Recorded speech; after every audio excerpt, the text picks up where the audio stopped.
चलिए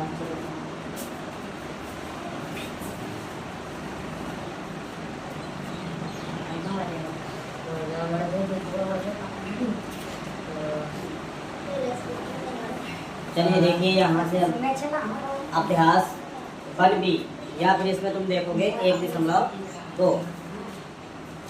यहाँ से एक 2 नंबर का क्वेश्चन आता है बोर्ड परीक्षा में, हर साल क्लियर होता है कि यहाँ से एक प्रश्न आना ही आना है, 2 नंबर में आता है। तो अब जो सवाल आपके होंगे तो उन सवालों को क्या करना पड़ेगा, अच्छे से तैयार करना है, क्योंकि ये पेपर में तुमको रखा हुआ मिलेगा 2 नंबर का, है ना। तो सवाल है तुम्हारा,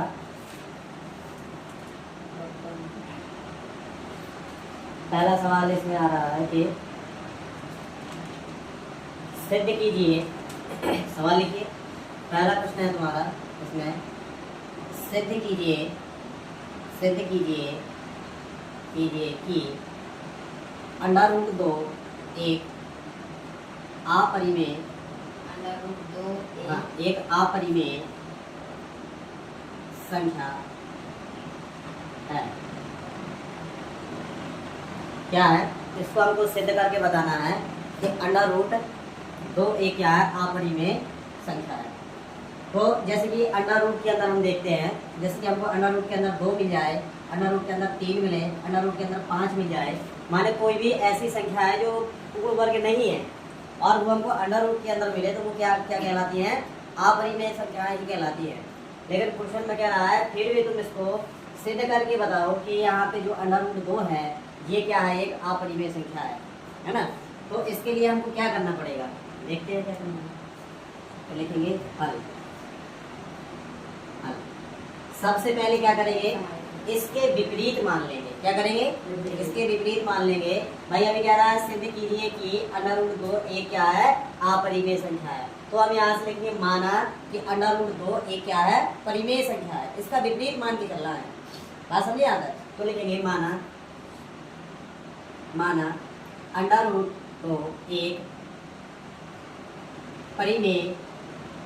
एक परिमेय संख्या है। अच्छा क्या है, √2 एक क्या है, परिमेय संख्या है। अब जब परिमेय संख्या पढ़ रहे थे तो परिमेय संख्या को पढ़ा था कि परिमेय संख्या क्या होती है, P/Q के रूप में होती है। जिन ऐसी संख्या है जिनको हम P/Q के रूप में लिख सकते हैं तो वो कैसी संख्या कहलाती है, परिमेय संख्या कहलाती है ना। तब ये क्या हो जाएगा, इसको हम लिख सकते हैं तब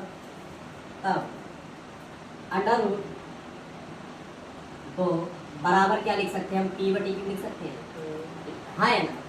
भाई ये क्या है, √2 हमने परिमेय संख्या मान लिया है। जब परिमेय संख्या है तो भाई इसको हम P/Q यानी अंश बटे और हर के रूप में लिख सकते हैं, जहाँ P और Q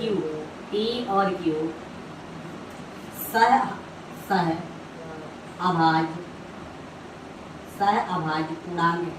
कैसे है, सह अभाज्य पूर्णांक है। सह अभाज्य पूर्णांक का मतलब होता है कि P और Q का जो HCF होगा, HCF यानी मासा, हाईएस्ट कॉमन फैक्टर जो होगा वो कितना होगा, 1 होगा। सह अभाज्य पूर्णांक का मतलब यही होता है कि इन दोनों का P और Q का मासा कितना होगा, 1 होगा। यानी P/Q यानी P/Q। अब इनको P को कौन डिवाइड करेगा, 1 डिवाइड करेगा, और Q को भी कौन डिवाइड करेगा, 1 डिवाइड करेगा, तभी तो इसका मासा होगा।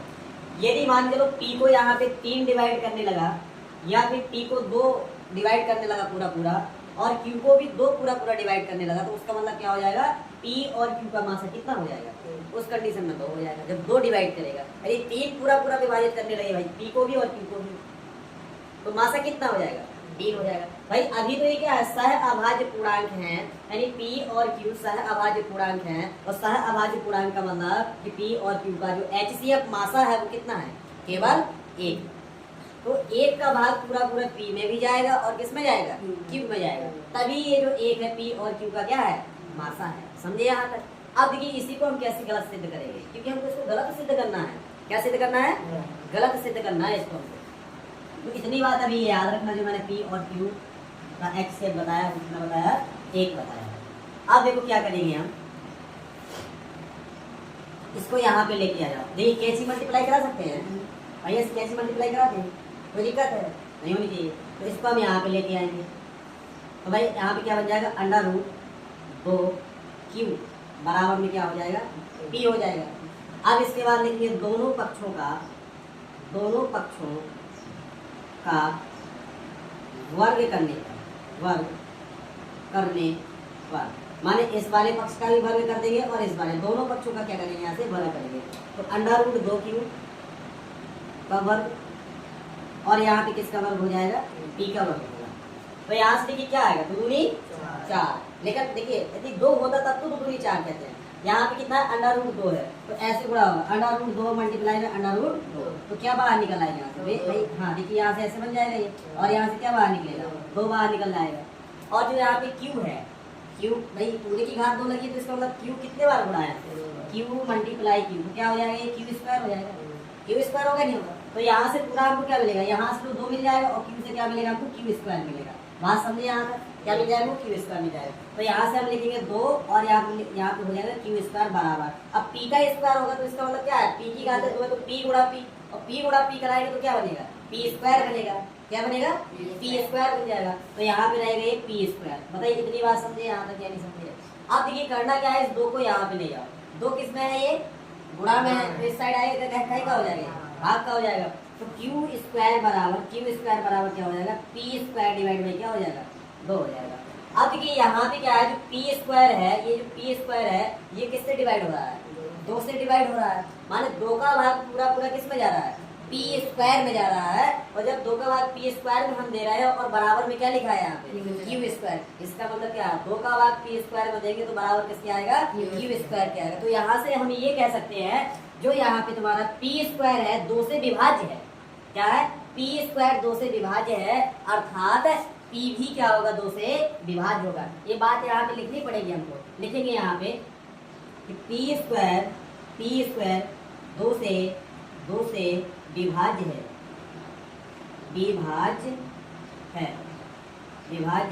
अतः पी भी 2 से विभाज्य होगा। बताइए इतनी बात समझ में आती है कि जब भाई पी यहाँ पी स्क्वायर 2 से कट रहा है, तो जो पी है वो भी किससे कटेगा, 2 से पूरा पूरा कटेगा, 2 से पूरा पूरा विभाज्य होगा। इतनी बात समझे यहाँ तक। तो इसको फटाफट इतना नोट कर लो, अभी करो ही फटाफट।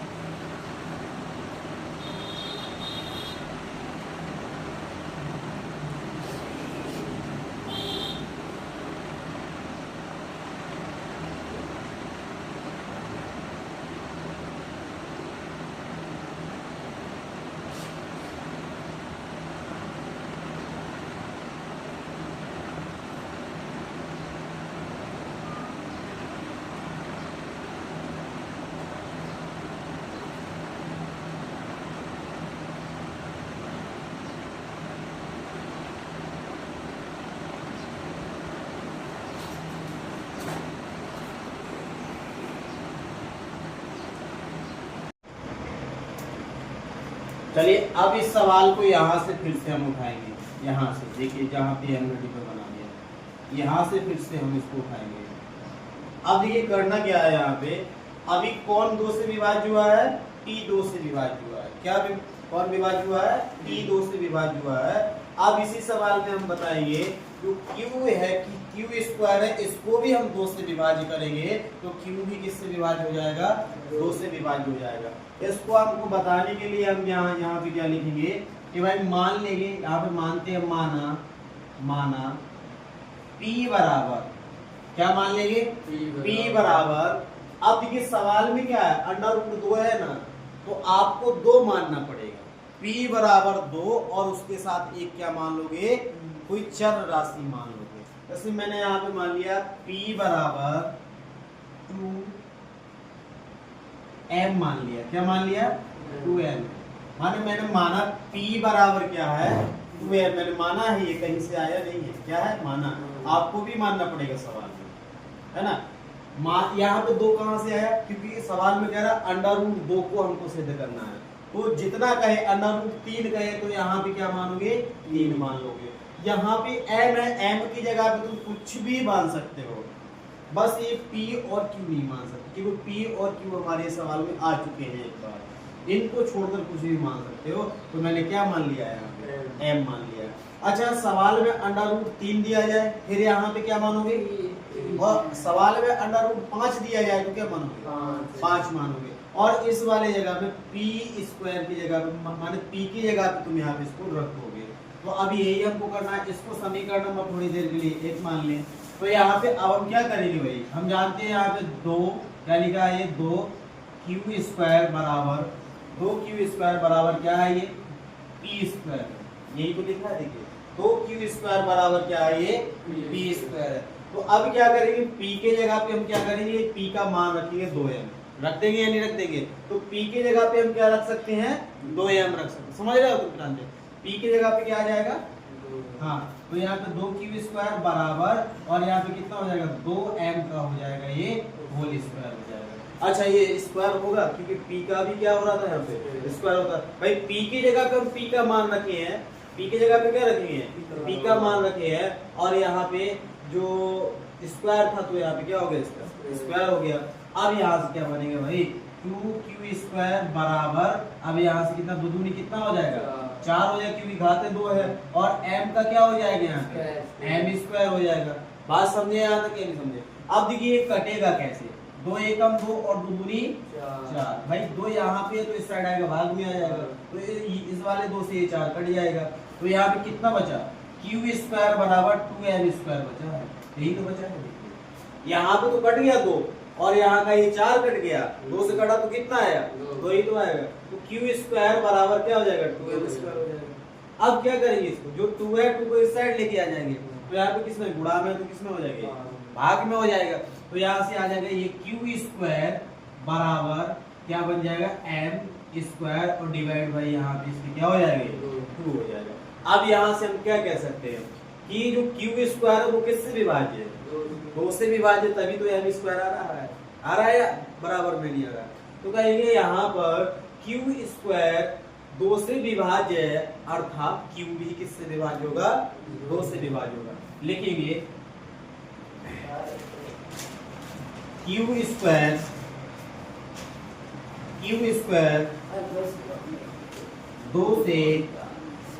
2 से विभाज्य है, 2 से विभाज्य है, q² 2 से विभाज्य है, तो q भी 2 से विभाज्य होगा। अब देखिए यहाँ पे एक भाषा हमने ये लिखी थी कि यहाँ पे जो p² है वो 2 से विभाज्य है, अर्थात p भी किससे विभाज्य होगा 2 से विभाज्य होगा।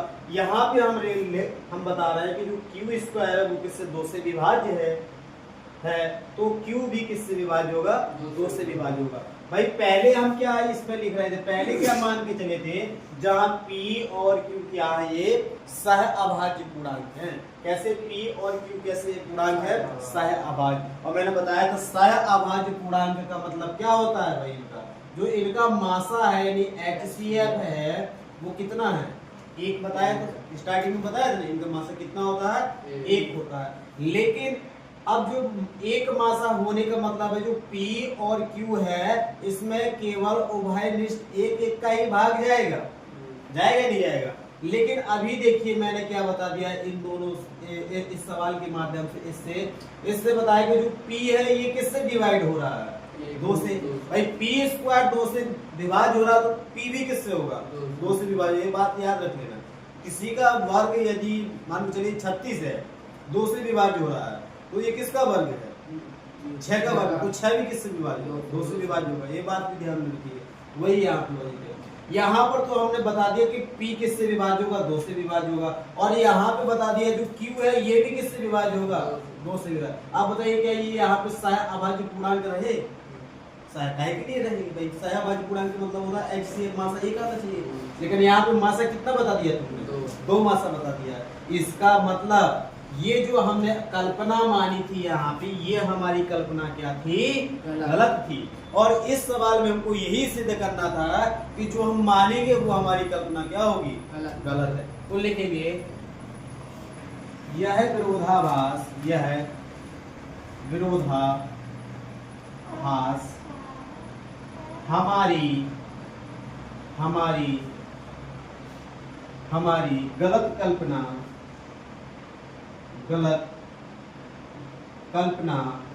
के कारण हुआ है। अतः √2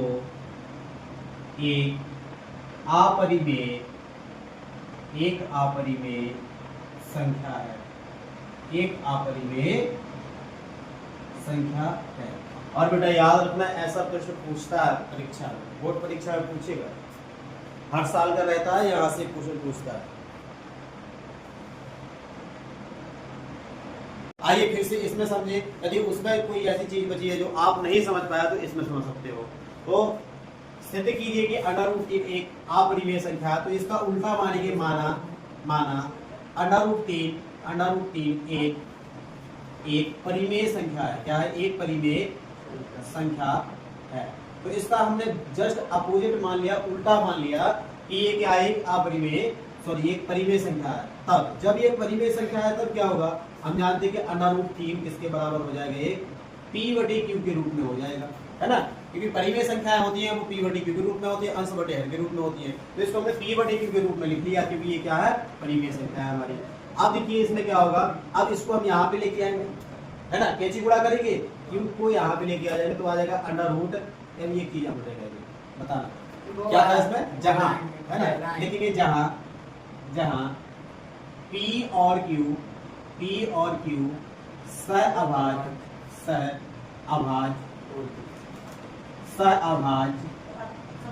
पूर्णांक है।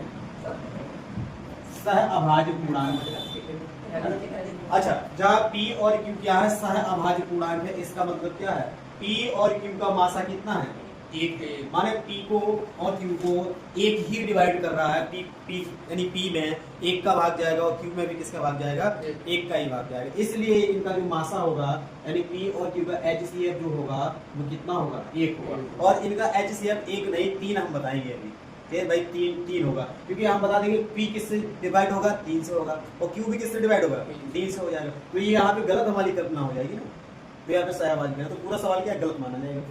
और वो गलत तो प्रूव करना है, इसमें थोड़ी ना सही प्रूव करना है। चलिए, तो जहाँ p और q क्या है? सहअभाज्य पूर्णांक है। अब q को यहाँ पे लेके जाओ तो क्या हो जाएगा? √3 q बन जाएगा बराबर क्या हो जाएगा? p। अब इसके बाद क्या करेंगे? दोनों पक्षों का क्या करेंगे? दोनों पक्षों का वर्ग करने पर तो दोनों पक्षों का क्या कर देंगे? यहाँ पे वर्ग कर देंगे। तो यहाँ पे √3 और q बन जाएगा, इसका हो जाएगा वर्ग बराबर p का भी क्या हो जाएगा? वर्ग हो जाएगा। अब बताइए √√ के अंदर 3 है, जब √3 का वर्ग करेंगे तो क्या मिलेगा हमको? 3 ही मिलेगा ना। या फिर ऐसे अकेले √3 होता है, इसका वर्ग करते तो स्क्वायर से क्या होता है? रूट हट जाता है, तो क्या बचता है? 3 बचेगा। तो यहाँ से तो आएगा हमारा 3 बच जाएगा। और यहाँ पे q लिखा है और q की घात 2 है, तो इसका मतलब क्या होगा? q² हो जाएगा।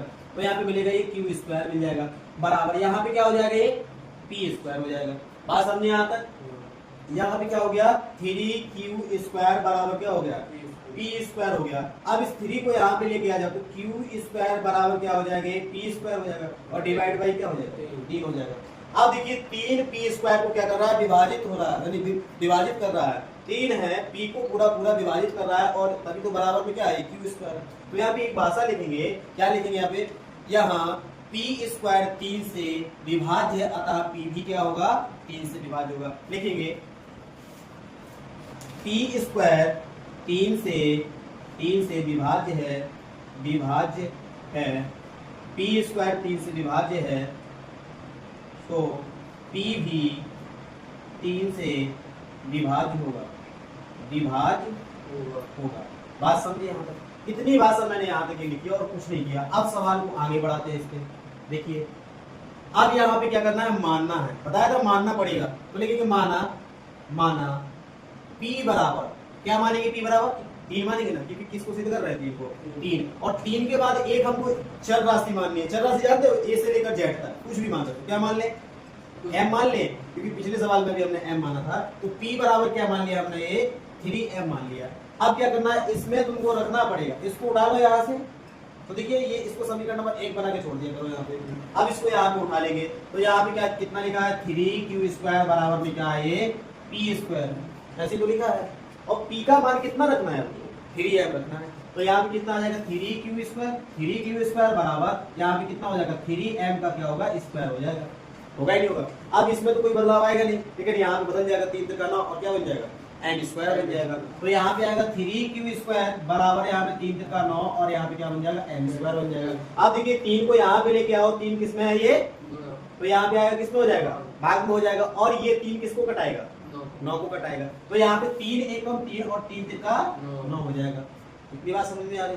तो यहाँ पे बचा क्या भाई, यहाँ पे बचा q² बराबर 3m² बचा है। अब 3 को यहाँ पे लेके आ जाओ, जो 3 यहाँ पे है ये किसमें, गुणा में इस साइड आएगा तो किसमें हो जाएगा, भाग में हो जाएगा। तो q² डिवाइड बाय 3 बराबर क्या हो जाएगा, ये m² हो जाएगा, होगा ही नहीं होगा, क्या हो जाएगा, m²।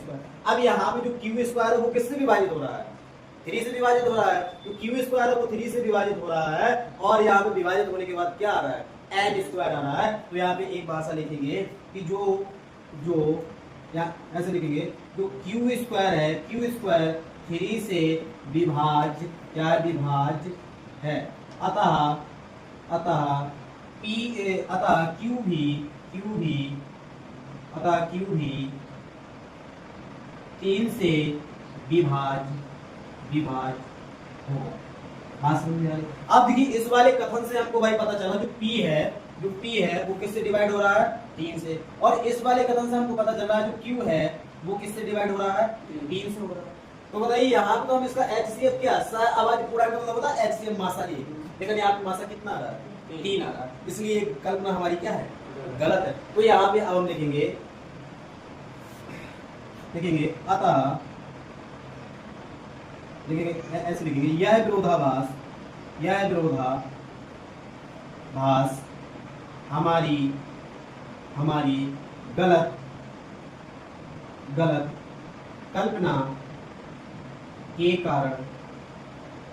कल्पना के कारण हुआ है। अतः √3 एक अपरिमेय संख्या है। ये प्रूफ करना था, तो ये तुम्हारा क्या हो गया, प्रूफ हो गया। बताइए इस सवाल में किसी को कोई दिक्कत कहीं पर, नोट करिए फटाफट। तो इसमें अब अगला सवाल है, सिद्ध कीजिए कि √5 एक अपरिमेय संख्या है। तो वैसे ही हल करेंगे जैसे अभी हल करते हुए आए हैं। तो सबसे पहले क्या करेंगे, हम मान लेंगे, माना √5 एक परिमेय संख्या है। कैसी संख्या है, परिमेय संख्या है। भाई √5 को हमने मान लिया क्या है, एक परिमेय संख्या है। जब √5 परिमेय संख्या है तब क्या होगा कि भाई जो √5 है इसको हम फिर लिख सकते हैं p/q के बराबर, क्योंकि परिमेय संख्या होती है वो p/q वाली अंश बटे हर के बराबर होती है, अंश बटे हर के बराबर हम इसको लिख सकते हैं। अब जहां p और q क्या है, सहअभाज्य पूर्णांक, क्या है, सहअभाज्य पूर्णांक। अब सहअभाज्य पूर्णांक का मतलब क्या है, p और q का दोनों का जो मासा है HCF है वो कितना है, 1 है। सहअभाज्य पूर्णांक का मतलब ये है कि भाई p और q का जो मासा है वो कितना होगा, 1 होगा। अब इसके बाद हम क्या करेंगे, इसका कैसे मल्टीप्लाई कराएंगे। तो इस p को यहाँ पे लेके आएंगे, तो यहाँ पे सॉरी q को यहाँ पे लेके आएंगे, तो क्या बन जाएगा √5q और बराबर में हो जाएगा ये p। अब इसके बाद करेंगे दोनों पक्षों का वर्ग करने पर, तो दोनों पक्षों का क्या कर देंगे, हम वर्ग कर देंगे। तो यहाँ पे √5q का स्क्वायर बराबर p का भी क्या होगा, यहाँ पे स्क्वायर हो जाएगा। तो इसका स्क्वायर करेंगे, √5q के स्क्वायर करेंगे तो क्या बनेगा, 5 और क्या बनेगा, q स्क्वायर हो जाएगा। इसका √ हट जाएगा, भाई q के ऊपर तो √ है ही नहीं, उसकी स्क्वायर लग जाएगा, है ना, बात बोल जाएगी।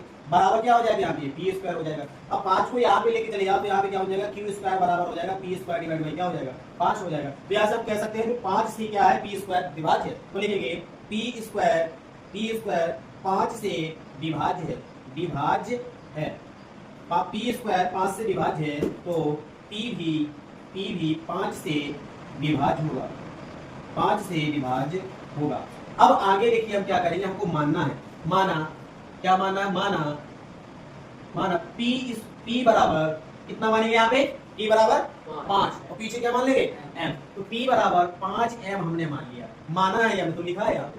अब क्या करना है, ये जो यहाँ पे इसको समीकरण नंबर 1 मान लो यहाँ पे ऐसे। अब यहाँ पे P का मान रख देना है, तो कितना लिखा है हमारा ये 5Q² बराबर क्या है, ये P² है, 5Q² बराबर P की जगह पे क्या आएगा 5M आएगा, तो 5M का क्या होना है यहाँ पे स्क्वायर होना है। अब 5Q² बराबर 5M कितना बन जाएगा 25M के, और M क्या हो जाएगा M² हो जाएगा। 5 से कटा देखो, 5 एक 5 और 5M 25 हो जाएगा।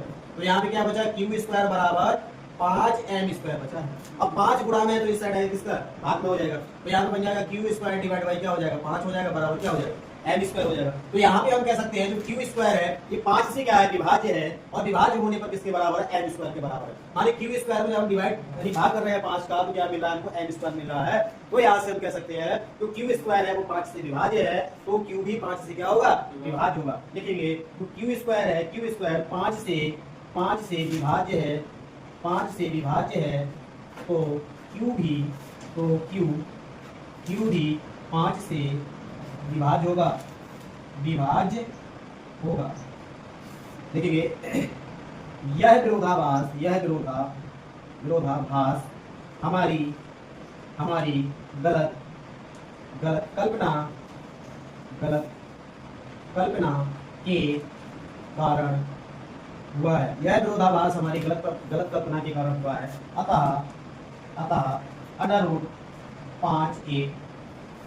√5 एक अपरिमेय संख्या है, अपरिमेय संख्या है। ये हमारा क्या होगा प्रूफ होगा। समझ गए सर, कुछ से लगा गुड।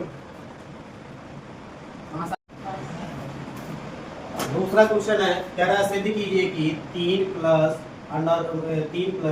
2√5 एक क्या है अपरिमेय संख्या है। अब यहाँ पे हम इसको लिखेंगे हल, इसको सॉल्व करेंगे, लिखेंगे इसका उल्टा मान लेंगे, माना 3 प्लस 2√5 एक परिमेय संख्या है। अच्छा, जब इसको हम पूरे को क्या मान रहे हैं परिमेय संख्या मान रहे हैं, तो ये P/Q के बराबर होगा, अंश बटे हर के बराबर, अंश बटे हर के रूप में इसको हम लिख सकते हैं।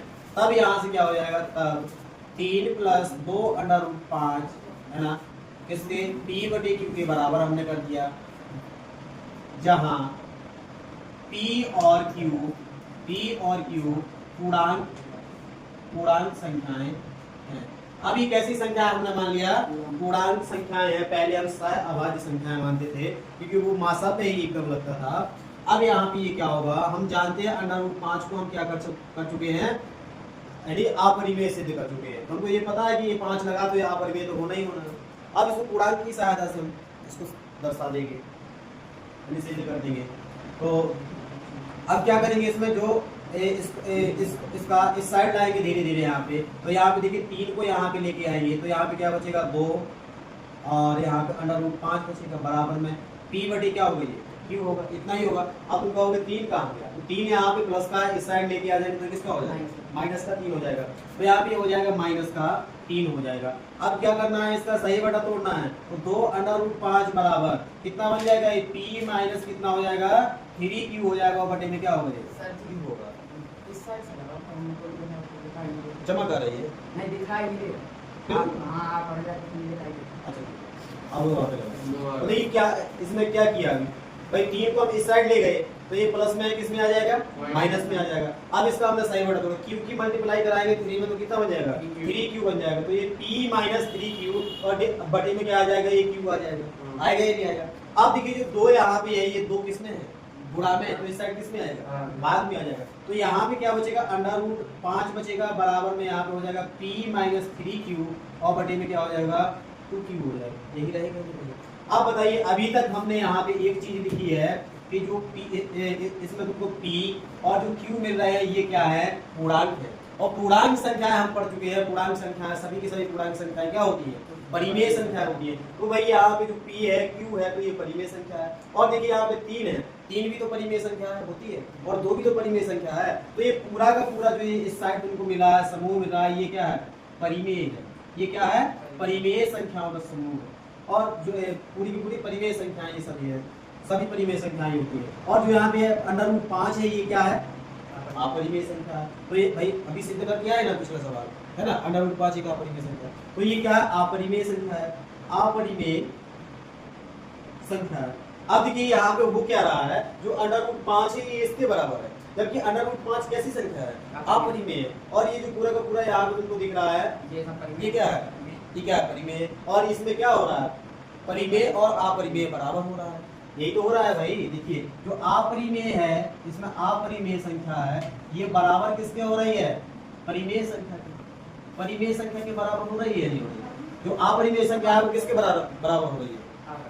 परिमेय के। तो ये विरोधाभास है ना, है ना? तो लिखेंगे यह विरोधाभास, यह विरोधाभास हमारी